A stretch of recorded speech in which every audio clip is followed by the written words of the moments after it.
I'm a little hoarse, so bear with me. Obviously, good win.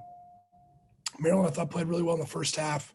They came out with a tremendous amount of energy and were sharp. And I thought, we played well.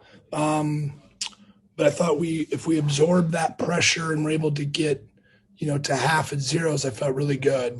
In the sense of I didn't think they could maintain that.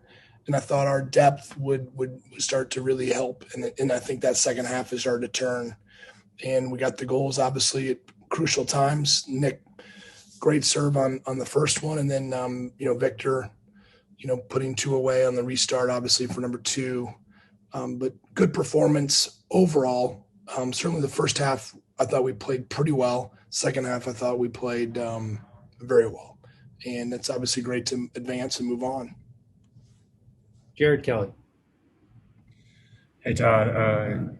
Maryland, I think at the end of the match, had 6 players on the bench left. Was it tough kind of trying to game plan with them, not knowing what personnel they would have coming in? Well, they had used really three the last couple of games, and when Nitzel went down, we weren't quite sure what they were going to do, and the player that came in did a pretty good job. I hadn't seen him this year. They're thin. I mean, they miss Ben, and Mesovich hasn't played a lot, but I think he gave everything he could. He's a warrior and he's a tough kid, and I thought their guys played really hard and fought. And they have quality. I mean, Padilla is a very talented player, and Bender, the freshman, I think is a really nice talent. And their front runners, again, with Meslovich and Gielan are tough. And so overall, I'm really, really pleased. It's always a really good game with Maryland. The rivalry is bigger than the conference because it was a national rival early in the time, and now it's a Big Ten rival, and now also a national one still. Jeremy Price. Yeah, you alluded to the second half as far as opening up the scoring and that kind of stuff. Not to oversimplify it, but was it just more a matter of being quicker, better ball movement, switching fields, just more crisp on the ball, basically? Yeah, I thought we got into some really dangerous spots the first 15 minutes and just weren't sharp enough with either our final pass or decision.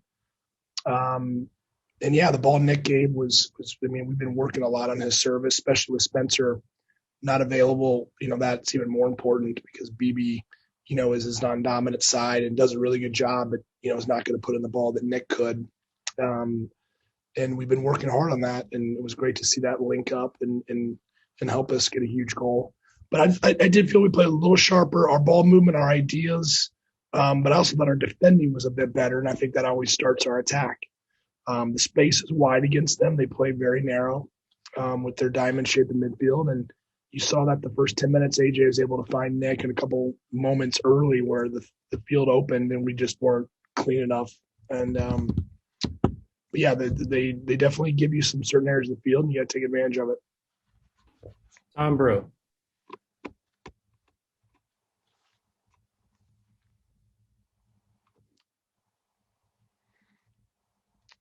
I don't hear that, Charlie, if there's a question. Sorry. Yeah, he's muted, I think. Okay. Tom, are you good, Tom Brew? Yes, I'm sorry, Charlie. I didn't hear you there. Todd, just coincidental, of course, during the regular season, your games with Maryland and Penn State, you weren't able to play them. Seeing a team for the first time in a tournament setting, does that cause any issues at all, or does it give either team any sort of edge in any way, or is it a non-factor?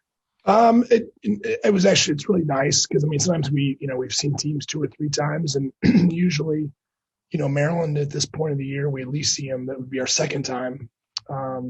We'd obviously play them in the regular season in a normal year, and then face them. We've had a lot of semifinal games with them over the years.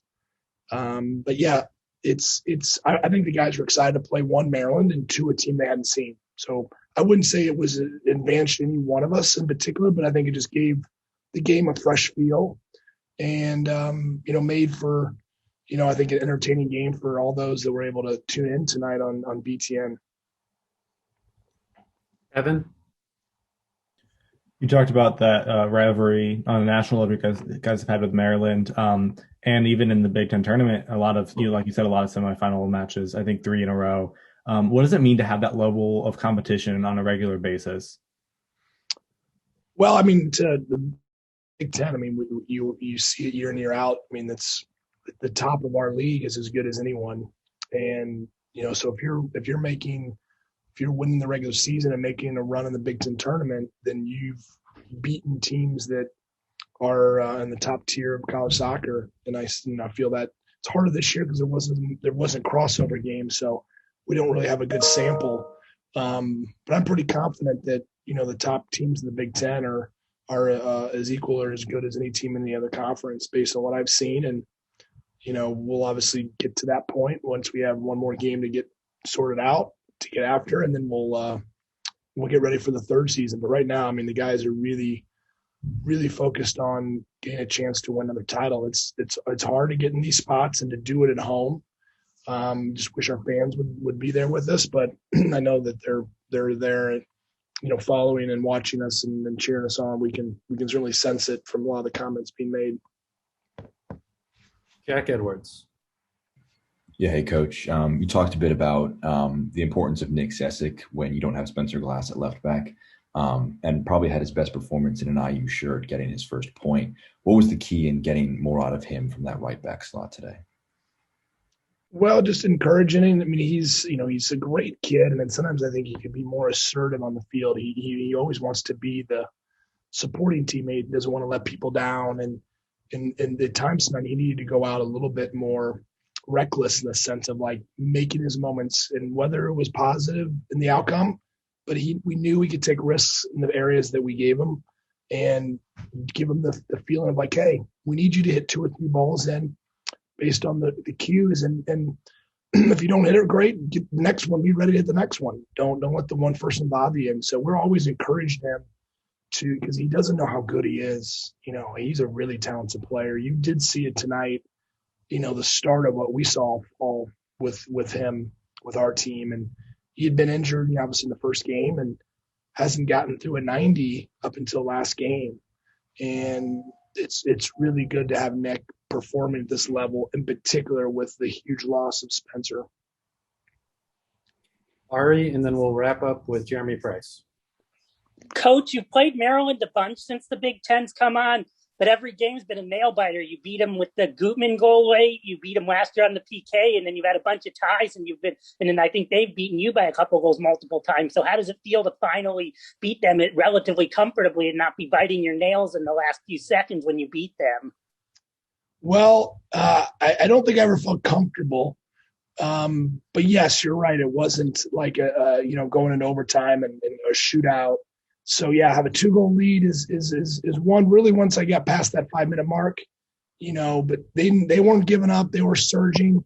I think what helped the most is that, they were going a little bit direct. And when we dropped our line, we kind of gave them only the ball over the top or a ball on the front line. And I thought the guys did a great job of letting the dew of the night kind of handle a lot of balls going out of play or Roman making plays. So it did feel good to be, in control, but man, I don't really feel that until it's really late, no matter what, when it's Maryland. If we were up 3, I might've felt better. All right. Last question, Jeremy Price.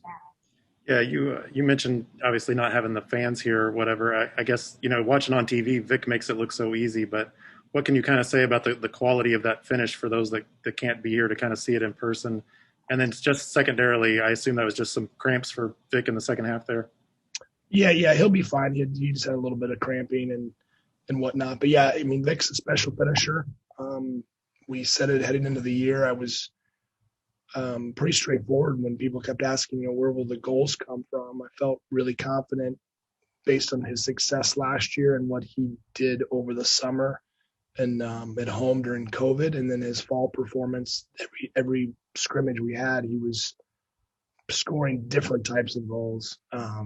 So we're seeing that in these games, and he loves the moment. He loves the pressure, and he's only getting better. There's still more to go, and we're pushing him every day to fine tune some other areas of his game, and he really wants it. He wants to leave his mark here in a big way. And obviously he wants to have a chance to excel at the next level. And he's certainly leaving his mark, and he's well on his way to paving a path for a future pro career.